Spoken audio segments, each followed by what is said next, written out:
Mi nombre es Paola Jiménez, soy interna de la Universidad Autónoma de Centroamérica y el tema que vamos a revisar el día de hoy es de bronquiolitis aguda. Primero les voy a mencionar como el cronograma de esta charla, en donde vamos a tener la definición, la epidemiología, la etiología de esta enfermedad, junto con lo que van a ser la fisiopatología, manifestaciones clínicas, el diagnóstico y algunos estudios complementarios para ver qué se utilizan, el manejo de la bronquiolitis aguda, sus diagnósticos diferenciales y unas conclusiones importantes que tomé de esta charla. Entonces, la definición de esta enfermedad es una enfermedad infecciosa aguda de etiología viral que va a tener una afectación inflamatoria difusa en lo que va a ser el tracto respiratorio inferior. Dado así, se hará una obstrucción en lo que llamamos la vía aérea pequeña. También se puede decir muy generalmente que puede llegar a ser como el primer episodio de sibilancias que vamos a tener principalmente en los niños menores de 2 años. Es donde se va a ver más caracterizado lo que va a ser esta enfermedad. Un poco de su epidemiología, vamos a tener que el virus que va a realizar esta enfermedad o que la va a provocar es de muy alta contagiosidad. Se dice que en cuanto a su infección, en las epidemias que brinda esta infección de esta enfermedad, pues vamos a tener que en el primer año de los lactantes, un 50% ya van a estar infectados por este virus. Y según evidencia serológica, se dice que ya niños de 2 años, ya en su 95% ya han estado infectados por este virus. Se ve mucho, es muy importante tenerlo claro, que está muy caracterizado en temporada de lo que son lluvias. Es muy raro verlo en una temporada seca. Estudios nos indican que el sexo más frecuentemente que se va a infectar de este virus, pues va a ser el sexo masculino. Y hay que tomar en cuenta el riesgo de enfermedad grave, lo podemos ver en niños menores de 3 meses, en niños desnutridos, lo que son niños prematuros y enfermedades de base. ¿Con qué hablo de esto? Alguna cardiopatía, alguna enfermedad neuromuscular, inmunodeficiencias que ya estos niños traigan. Y aunque es un virus de muy alta contagiosidad, sí podemos ver que la mortalidad es sumamente baja. Ahí, como dice en la presentación, pues es menos de un 1%. Ahora sí, la etiología. Yo les estaba mencionando el virus, pero no les he dicho cuál es este virus. El principal virus que vamos a tener para esta enfermedad es el virus respiratorio sincitial. Lo vamos a tener en un porcentaje de un 75 o un 80%, pero él no está solo. Hay otros virus que también se han encontrado en esta enfermedad en menos porcentaje.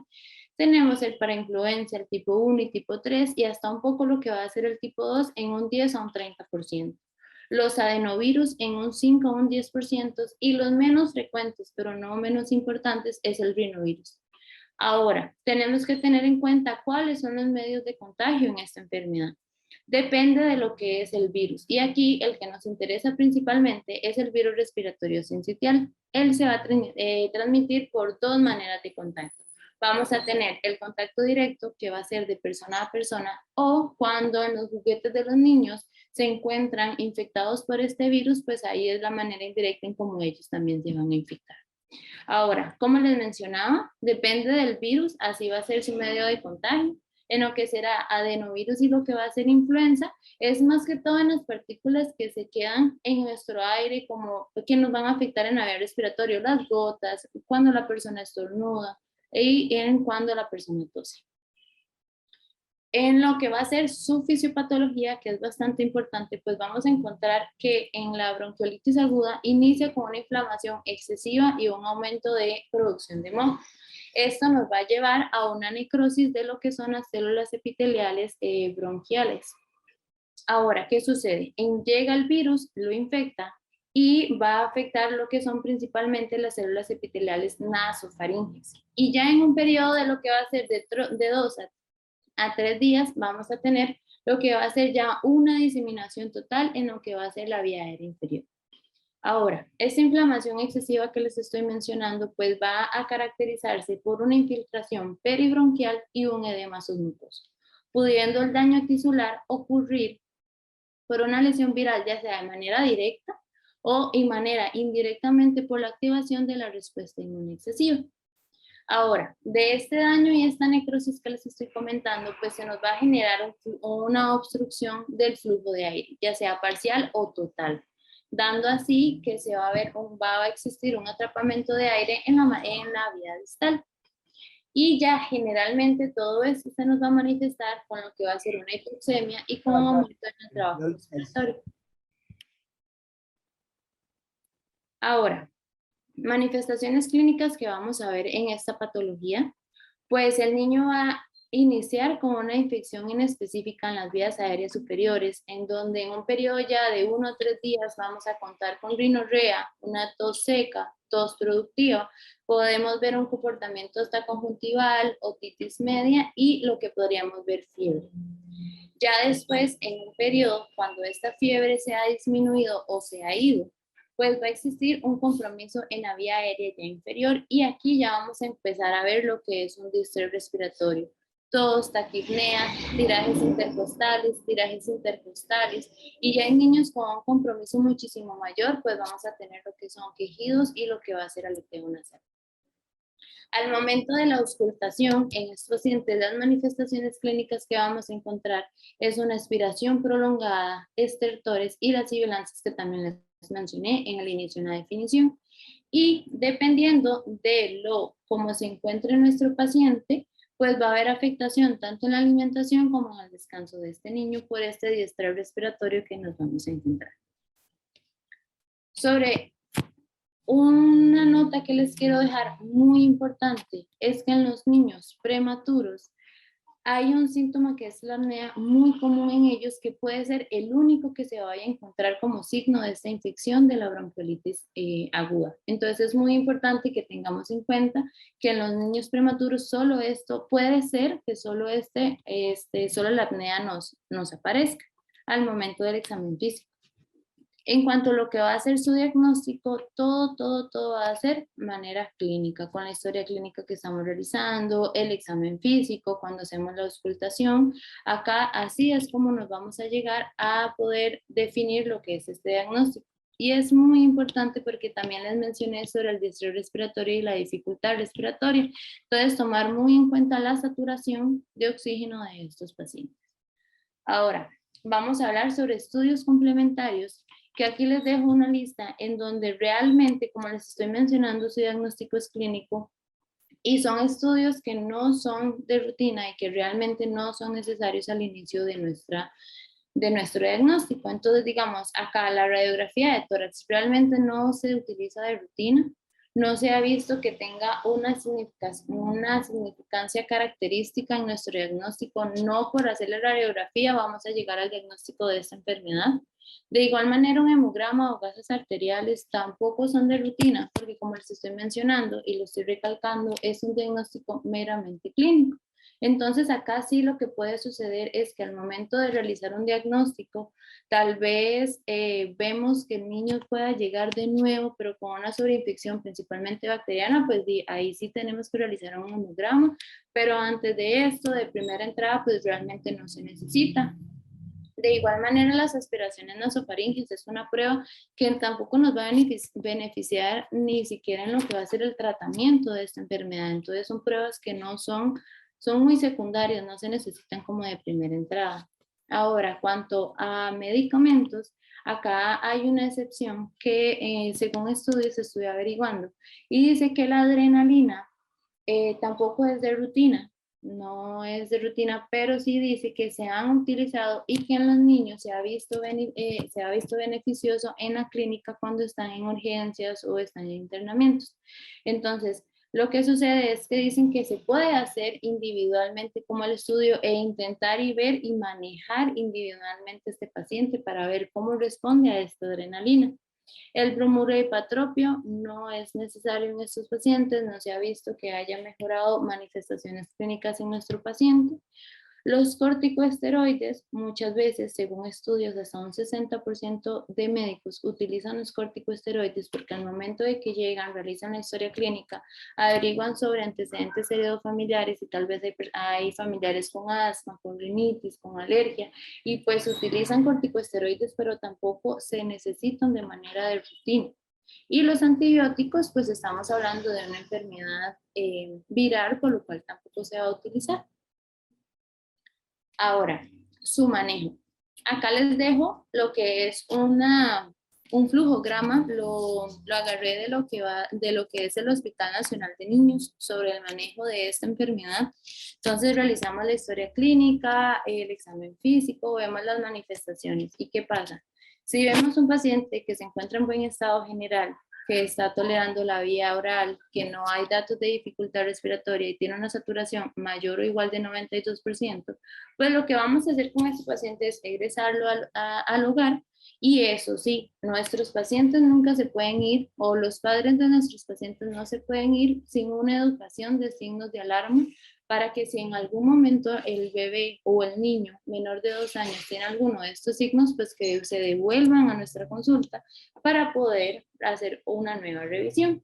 ¿De cuáles signos de alarma estoy hablando? Pues que el niño decirle al papá que si ve que deja de respirar por un tiempo, si vemos que el niño se nos empieza a poner o a cambiar de color, si vemos que el niño tiene alguna respiración irregular, que le decimos que le dan la pancita, si está respirando más rápido o irregular a lo que ellos están acostumbrados a ver, si ven que el niño está muy decaído, que no responde, viendo así la alteración de la conciencia, una fiebre elevada que se le está cuantificando y pues datos de deshidratación, que vemos que el niño llora sin lágrimas, que no está orinando, todos estos son signos de alarma que tenemos que hablar a los padres para que vuelvan a nuestra consulta. Ahora, si vemos más bien que tiene una dificultad respiratoria leve o moderada, una taquipnea, menor la saturación de oxígeno a un 92% y tiene taquicardia, pues ahí sí, pues tenemos que realizar una observación de 6 a 8 horas, estar valorando la evolución de este pequeño. Y un pilar muy importante que es de los principales en esta enfermedad es la rehidratación del niño y principalmente, como dice acá, si el paciente lo requiere. Y el segundo pilar, o están en el mismo nivel, pues vamos a tener el oxígeno suplementario. Son los dos pilares en esta enfermedad que tenemos que tener en cuenta para estos niños. Colocar fuero fisiológico en las fosas nasales y aspirárselos con una pera para ayudarles con la enfermedad o la infección que están teniendo el niño en este momento. Controlar los síntomas de fiebre, tratar de mantener la oximetría mayor de un 92% y considerar una prueba terapéutica con salbutamol, pero estos son en mayores de 6 meses y como ven acá tiene 3 asteriscos porque tienen unos factores que hay que poner atención, que ahorita ya se los voy a mencionar. Ahora, si el paciente no tiene mejoría, sí hay que hospitalizar en el centro médico, pero antes de eso, como dice acá, si el paciente tiene mejoría, pues vamos a realizarle una oximetría que en el aire ambiente sea mayor al 92%, que su frecuencia respiratoria esté normal, que no tengamos crisis de cianosis o apneas, tolerando la vía aérea, tolerando la vía oral, pues ya volvemos a hacer como hicimos en el buen estado general. Pero, como les mencioné antes, si el paciente no tiene una mejoría clínica, pues tenemos que tener criterios de hospitalización. ¿Cuáles van a ser estos criterios de hospitalización? Casi que los mismos que les mencioné de signos de alarma. Episodios de apnea, dificultad respiratoria, al igual que alimentación, alteración de la conciencia, episodios de cianosis, una saturación menor de 92%. Es muy válido que tengamos una duda diagnóstica, igual podemos tenerlo como un criterio de hospitalización. Y los factores de riesgo, que acá abajito se los estoy mencionando. Puede ser la prematuridad, un bajo peso al nacer, menos de 3 meses, que tenga alguna enfermedad de base, como les mencioné al inicio, que tenga exposición al fumado en la casa y que esté en hacinamiento o algún problema social. Ahora, ¿cuál va a ser este manejo intrahospitalario? Pues vamos a realizarle la hidratación, que es el pilar básico que les mencioné, junto con el oxígeno suplementario. Mantener lo que va a ser esta saturación mayor de un 92%. Las medidas antirreflujo, esto lo que se dice es mantener al niño semisentado. Acá sí ya podemos iniciar con lo que va a ser la radiografía de tórax y, como menciona acá, considerar prueba terapéutica con salbutamol en mayores de 6 meses. ¿Cuáles va a ser esas nebulizaciones de salbutamol? Aquí se los vuelvo a mencionar. Es considerar en pacientes que tengan antecedentes heredofamiliares como de asma, de rinitis alérgica, eczema. ¿Y cuál va a ser la dosis de estas nebulizaciones? Van a ser salbutamol al 0.5 mililitros más 2.5 de suero fisiológico. Y eso sí, ya hacemos todo este manejo intrahospitalario. ¿Y cuáles pueden ser los criterios de ingreso hospitalario? Pues que tenga una frecuencia respiratoria normal a lo que va a ser su edad, una tolerancia a la vía oral y, como ya sabemos, una saturación mayor del 92%. Si no tenemos mejoría, pues acá vamos a tener lo que es una dificultad respiratoria grave, mal estado general, deshidratado, que el niño esté letárgico o esté irritable, una saturación ya menor de 90% con taquicardia, pues lo que vamos a hacer primero es la reanimación y la estabilización del paciente. Y ya después de esto, pues vamos a dar criterios de nada de vía oral, la hidratación, el pilar, el oxígeno, pilar, la monitorización de lo que es los signos vitales, un acceso venoso, hemograma. Acá ya empezamos con estos estudios complementarios que les mencioné anteriormente que de rutina no se realizaban, la radiografía de tórax y estar reevaluando de manera continua. Si vemos que no hay mejoría, pues ya, como dice acá, iniciar con una cánula de alto flujo. Si vemos que sigue sin mejoría, pues ya ahora sí realizar ligases, considerar algún dispositivo de ventilación invasiva o no invasiva y ya coordinar un traslado al centro de nivel de atención o, como mencioné yo anteriormente, esto es un flujograma del hospital de niños, entonces pues realizar, coordinar el traslado a lo que va a ser el cuidado intensivo del Hospital Nacional de Niños. Y acá se los vuelvo a dejar completo para que visualicen como toda la información que les acabo de mencionar. Y muy importante, los diagnósticos diferenciales en esta enfermedad. Entonces, el primero va a ser asma en una sospecha de niños que ya tengan sibilancias, bueno, de niños mayores, que tengan sibilancias a repetición. Alguna aspiración de cuerpo extraño, pues que nos esté generando esta desaturación en el niño. La fibrosis quística es muy importante y pues enfermedades cardiopulmonares congénitas.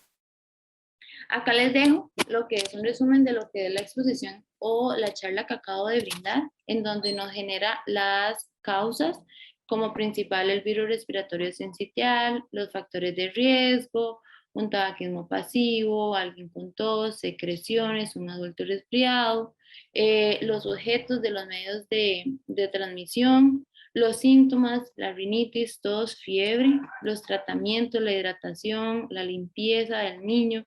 Y como consejos podemos darle a los padres que ventilen la habitación, orientar al niño y acostarlo sobre la espalda, lavarse siempre las manos ya como medida sanitaria y pues antes de tocar a un niño, pues también es muy importante. Evitar el humo de cigarrillo, lugares frecuentados como son los medios de transporte del bus, evitar besar al niño, bueno, al bebé o al niño. Y ya para lo que son las conclusiones, tenemos que es una enfermedad infecciosa aguda de etiología viral en la vía respiratoria inferior. Su principal virus va a ser el sincitial. El grupo afectado van a ser niños menores de 2 años. Su diagnóstico es meramente clínico. No va a requerir de exámenes de laboratorio o imágenes de forma rutinaria. El principal que necesito que se lleven es que el soporte con oxígeno y la hidratación adecuada siguen siendo la base del cuidado respiratorio de lactantes con bronquiolitis aguda. Y muchísimas gracias por tu atención y espero que esta charla haya sido de su ayuda.